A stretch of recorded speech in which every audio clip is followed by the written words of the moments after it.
I've been working out what we're going to take to the big Red Bash and how we're going to fit it in. I've been prepping my Ford F250, which is a 1997 model, which has done nearly 400,000 kilometres, to go to the Birdsville Bash next weekend. I've put new shock absorbers and body mounts on the vehicle and done all the oil changes, fluid changes, and now concentrating on fitting out, carrying the goods we need. We're not towing anything, we're just going to sleep in the back of it. That's the rear bench seat that I've removed to make room for storage boxes and larger eskies and better cargo holding, because we don't want to store a lot of stuff on the bed in the back. In the back seat area, where I've removed that bench seat from, I've built a frame out of old Dexian shelving. There's the seat runners there, which provided a base for a couple of rails, and then this Dexian shelving, I adjusted it so it fitted the maximum space there on the floor, and a fridge area at the other end. There's a second level there to hold storage tubs. The storage tubs I'm using are these recyclable tubs. I've got 4 of those that I can fit in.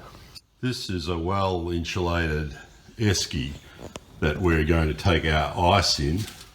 I'm freezing up 40 litres of ice. That consists of 4 10-litre cubes of ice that we've got in the freezers now, and those 4 pieces will fit in the base of this and hopefully last the week. On this side of the truck, the rails I mounted again to the sliders have got angle iron here and little corners here, which position that esky so it won't slide sideways or front and back, and the top shelf there is cut back so that the esky can fit up this end. That's the esky in place. The floor's not even in the back seat area here, so an esky like this would just rock around if it wasn't sitting on a flat base. Access to this esky is quite easy. It misses the front seat there. Pretty good use of space, I believe. That fits in there quite securely. Top rack there that the tubs will sit on. These tubs are a good size. They're around 500mm cubes, so they hold a good volume of things and will save them bashing around inside the back of the cabin. That's one of the tubs sitting up on the top shelf about the centre of the truck, over by the fridge at the other end. There's space behind that tub on the bottom where a shovel or something can go in to utilise a long thin space behind that tub. So that's 2 tubs fitted at this stage. There's not a lot of clearance for these items to fit. This rack had to be adjusted to just within a few millimetres of space to get them in, and to be able to get another one on top and in through the doorway here. That was the advantage of this perforated angle iron, is that I could adjust the rails, and I did many times to make things fit.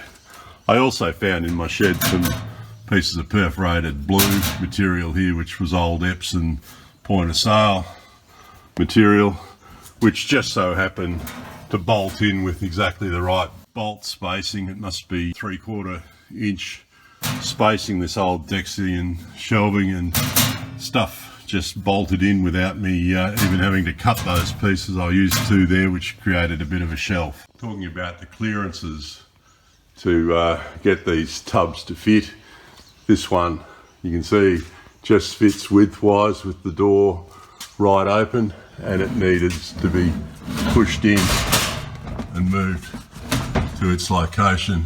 There's the shelf across the back of the seats there, and there's also a space in front of those tubs there that can be utilised, packing other bits and pieces in and around these tubs.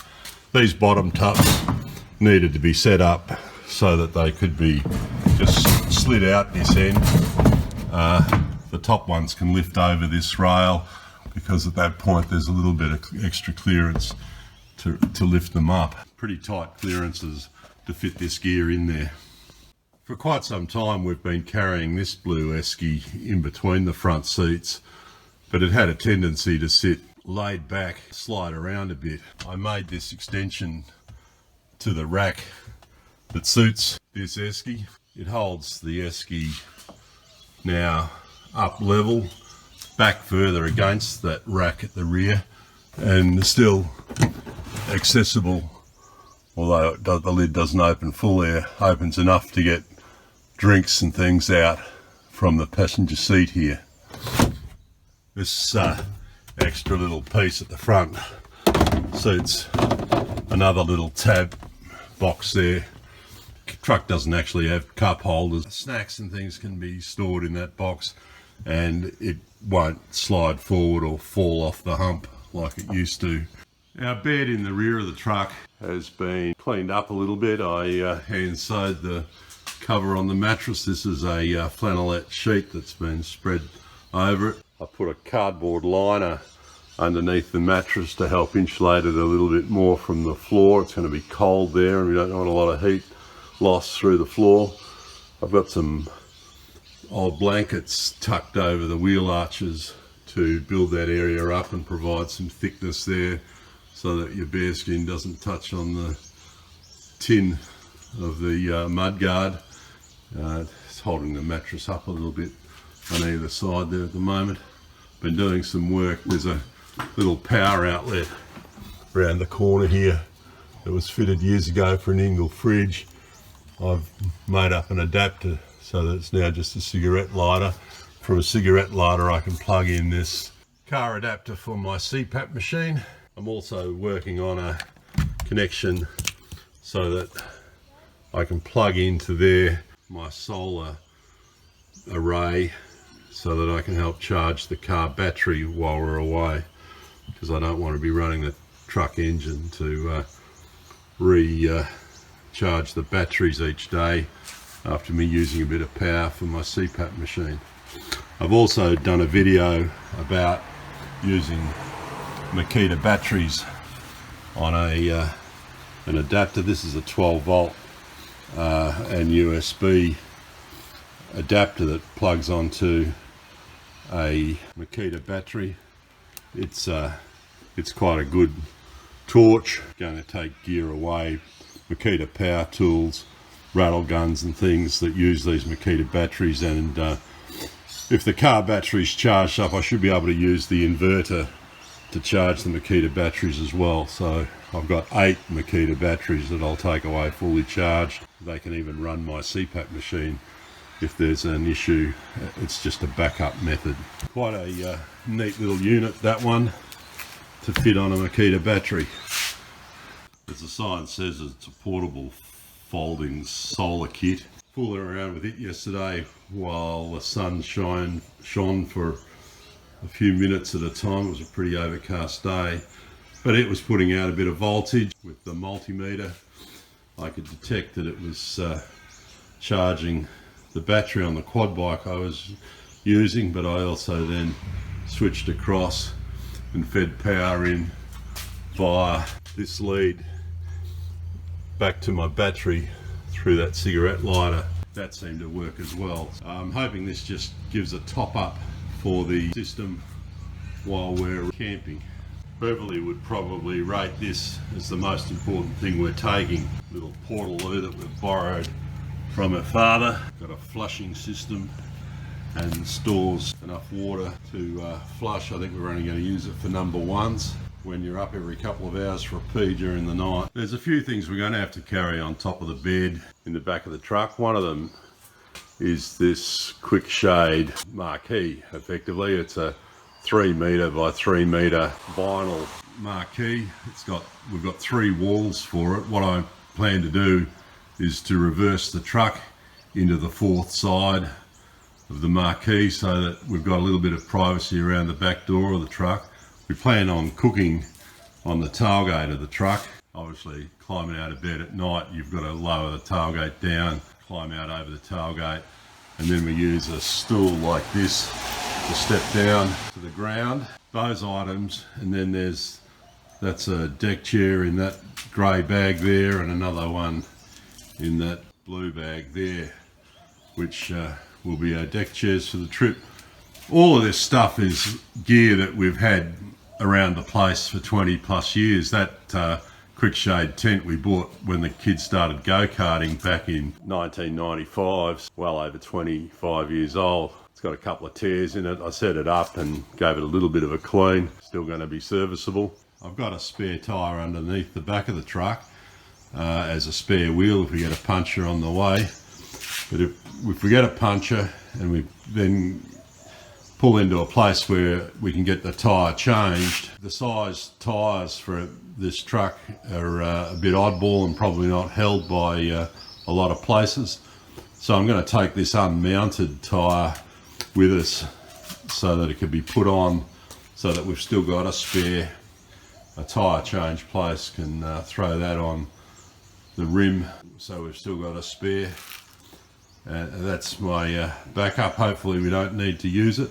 I'm going to take a rattle gun with me for trying to get a wheel off. That rattle gun there will help take, there's 8 wheel nuts on the Ford, so they're big bloody wheels and difficult to do with just a hand brace. I've also made up an adapter, I don't know whether you can see it on the front of that rattle gun, with just like a spade bit on it, which fits in and winds the jack rather than having to wind the jack manually. I need an 18mm impact socket for the wheels, and then I need this spade bit on that I've modified a extension socket to make up that little thing that fits into the jack. I'm going to take a heap of Makita batteries. I'll take a Makita kit that'll fit in behind the seats somewhere too, that'll have a charger and, well, a drill and a smaller impact. I'm taking the whole kitchen sink. I don't know whether I'll take an angle grinder. Hopefully we don't need a bloody angle grinder on the trip, but I've got that too if I can fit it in. So the stuff we load into the back over the top of the bed will have quilts and blankets and then a protective cover thrown over it to try and keep the dust out of the bed. Yeah, we're going to have those tyres, the tent, the stool, the chairs, soft bags of clothing, and probably extra bedding and sit over the top of the bed. Stuff that can be emptied out pretty quickly when you stop. We won't be setting up the 3 by 3 metre shade at Birdsville, but yeah, we'll go to the trouble of setting that up. The stuff that will be in the back here can be moved. Some of it can be moved to the front seat when we stop so that the bed's cleared fairly quickly and we can actually sleep in Birdsville, common area where we will stay on the Sunday night. Safe travels, everyone. We'll get this show on the road, so get out to your shed and have some fun.